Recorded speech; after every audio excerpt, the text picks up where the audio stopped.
Well, hey there, y'all. I reckon y'all never thought about what's really in your food, did ya? Let me tell you, there's a whole mess of counterfeit food products out there, and it's high time we had ourselves a little chat about it. Now listen here, folks. That fancy truffle oil y'all been drizzling on your dishes? It's about as real as a $3 bill.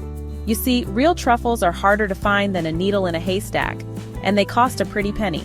So what they do is whip up some synthetic stuff in a lab and call it a day. And don't even get me started on maple syrup. Y'all think you're getting the real deal, but half the time it's just corn syrup plain dress up. Real maple syrup takes more work than teaching a cat to swim. We're talking 40 gallons of sap just to make one jug of the good stuff. Y'all ever had real wasabi? Well, I'll bet my bottom dollar you haven't. That green paste they serve you with your sushi is mostly horseradish dressed up in a fancy green outfit. Real wasabi is rarer than a snowball in July, and it's trickier to grow than a garden full of orchids. Now, let's talk about that Parmesan cheese you've been sprinkling on your spaghetti. Some of these companies are stuffing it full of cellulose. That's right, wood pulp. The real deal Parmigiano Reggiano is more regulated than a high-security prison. It's got more rules than my mama's Sunday dinner. Let me tell you about vanilla honey. That artificial stuff they're using? It might as well be made from old tires for all the resemblance it bears to the real thing. Genuine vanilla beans are rarer than a quiet moment at a family reunion. They're more labor-intensive than hand-stitching a quilt.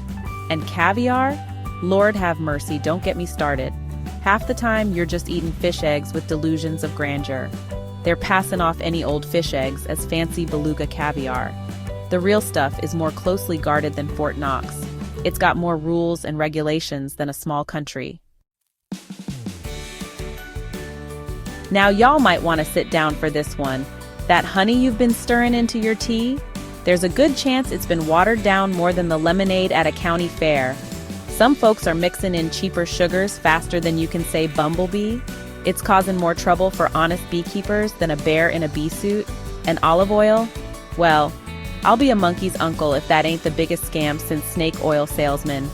Half the time, you're pouring some other vegetable oil that's just pretending to be olive oil.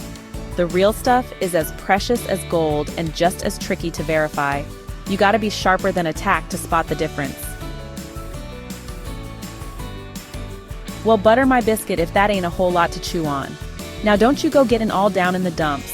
Knowledge is power, and now y'all are armed to the teeth. Next time you're at the grocery store, take a gander at those labels. Ask questions. Be as curious as a cat in a new home. 'Cause at the end of the day, you deserve to know what's really on your plate. Y'all take care now and happy eatin'.